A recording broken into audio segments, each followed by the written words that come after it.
김광태 목사의 주님의 비전을 품고 주님과 동행하며.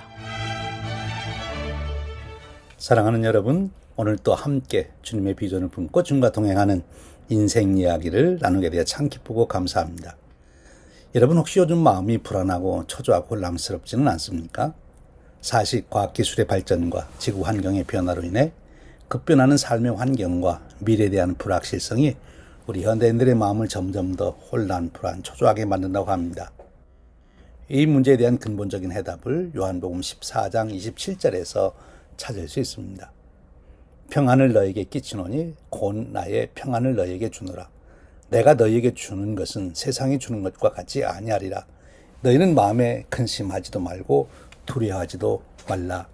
예수님의 말씀입니다. 이 말씀에는 세 가지 중요한 질문을 던지게 합니다. 예수님이 주시는 평안은 무엇인가? 그것은 세상이 주는 평안과 어떻게 다른가? 나는 어떻게 이 평안을 경험할 수 있는가? 입니다. 곰곰이 생각하면 우리가 아는 대로 대부분의 사도들은 순교의 잔인한 죽음을 맞았습니다. 그렇다면 그들에게 주어진 평안은 도대체 무엇이었을까요? 예수님께서 십자가를 지시기 전 제자들과 고별 대화를 나누시는 자리에 있었던 제자들에게는 두 가지 과제가 있었습니다.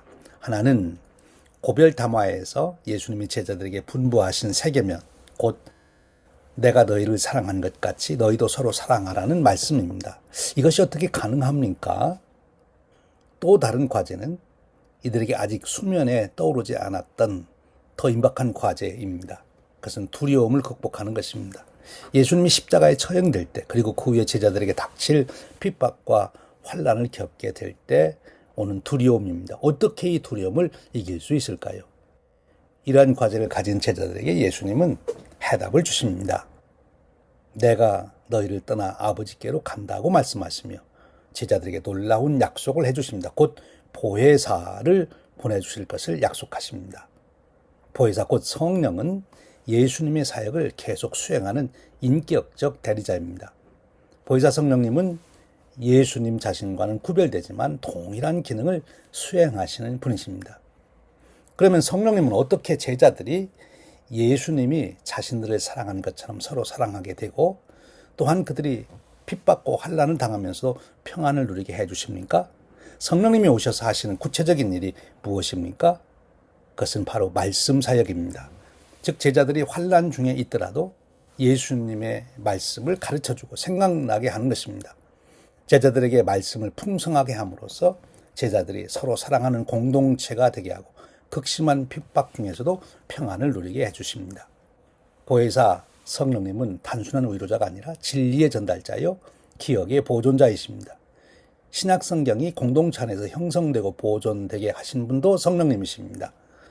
성령님은 역사적 예수님의 말씀을 공동체 안에서 계속 생생하게 유지시키는 사역을 하신 것입니다.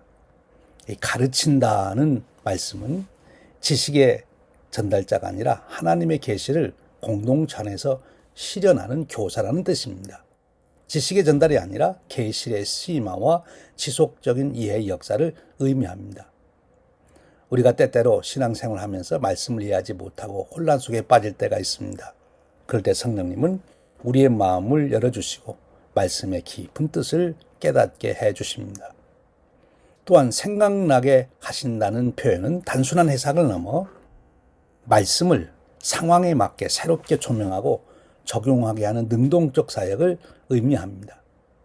예수님의 삶과 말씀을 제자 공동체 안에서 살아있는 진리로 계속 유지시키는 기능을 말씀합니다.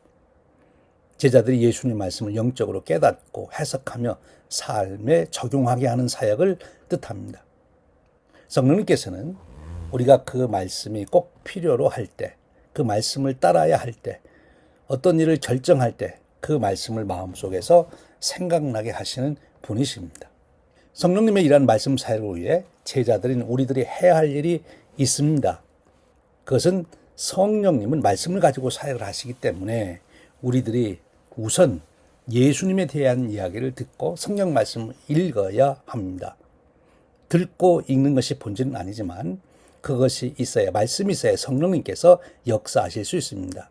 듣지 않았는데, 읽지 않았는데 회개한 사람은 없습니다. 사랑하는 여러분, 오늘도 성경을 정기적으로 읽고 듣고 암송하고 묵상하고 연구함으로써 성령님이 말씀 사역을 여러분 안에서 풍성하게 하실 수 있도록 말씀을 준비하는 여러분 되시면 참 좋겠습니다. 그리하여 성령님의 역사로 사랑과 평안이 충만한 삶이 되시면 참 좋겠습니다. 지금까지 시카고 한인 제일감리교회를 담임하시는 김광태 목사의 주님의 비전을 품고 주님과 동행하며였습니다.